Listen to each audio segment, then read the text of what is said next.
Este 24 de mayo, Noboa da su tercer informe a la Nación. Y estas palabras hoy están más vigentes que antes. Y nos volvemos a encontrar en este mismo espacio 15 meses después, con una gran diferencia, que hoy ustedes saben que todo lo que diga el candidato Noboa es mentira y no lo va a cumplir.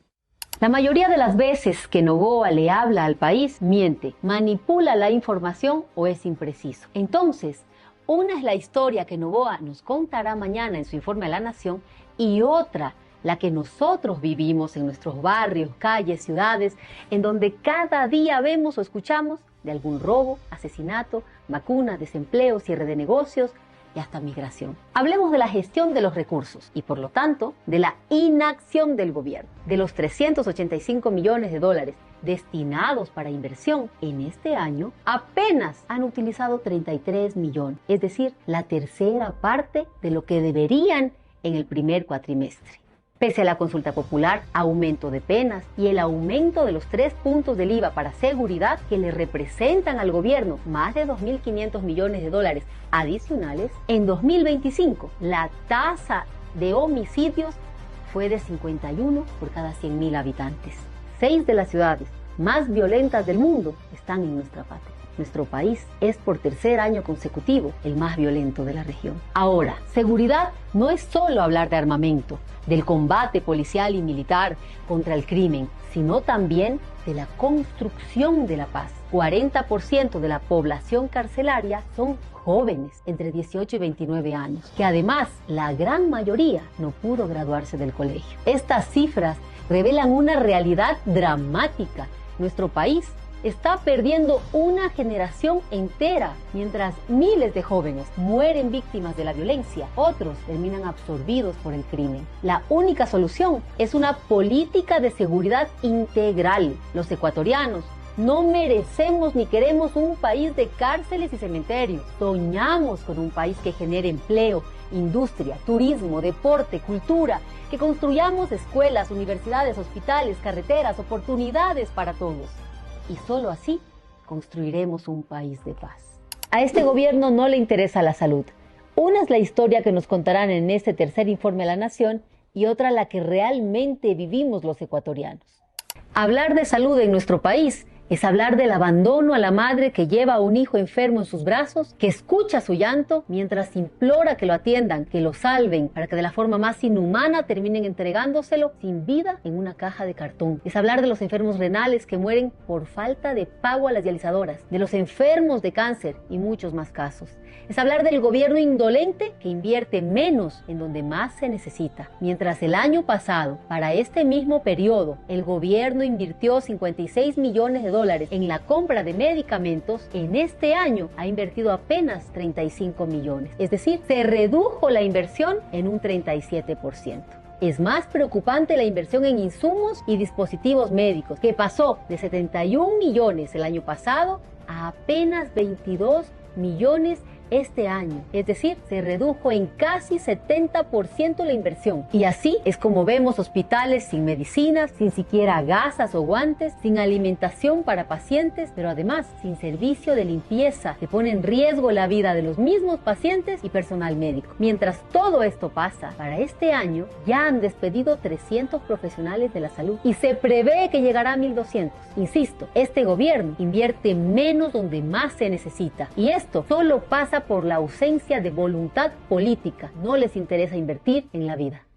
¿Cuál es la verdad sobre el empleo en el Ecuador? 24 de mayo. Noboa da su tercer informe a la Nación. Veamos.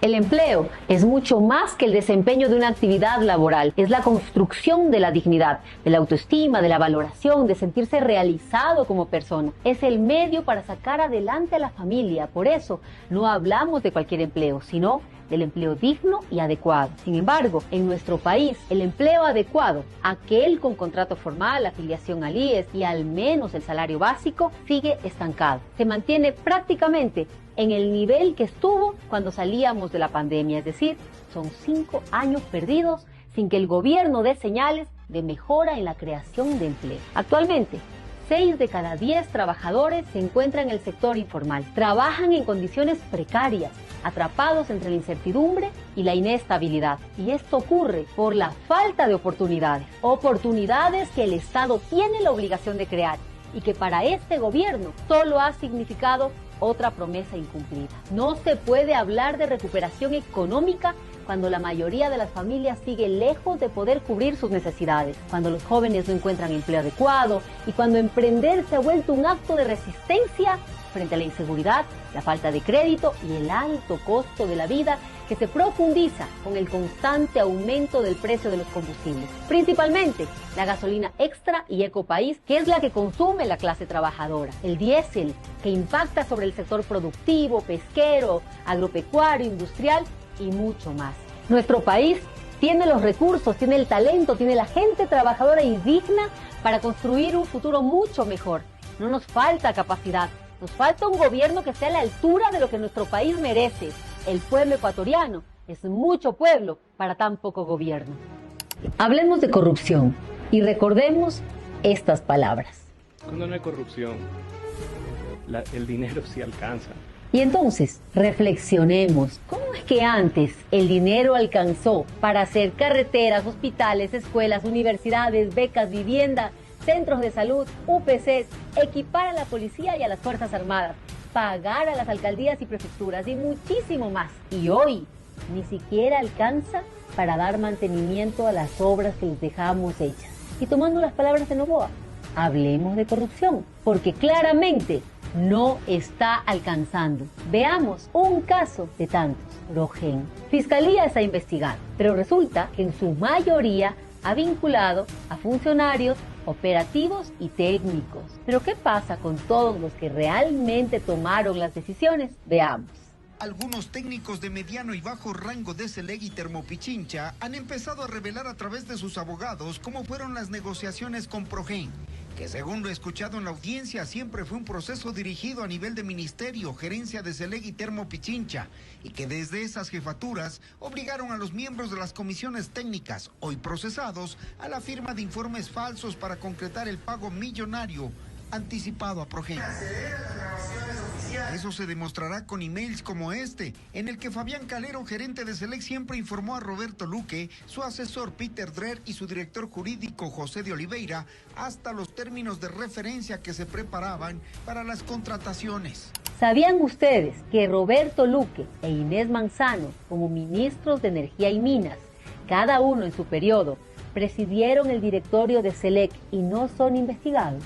¿Sabían ustedes que Daniel Noboa era miembro permanente del directorio de Selec cuando Inés Manzano, pese a que Progen ya presentaba incumplimientos, autorizó el pago de más de 37 millones de dólares? Porque sí, escucharon bien, Noboa es miembro permanente del directorio de Selec.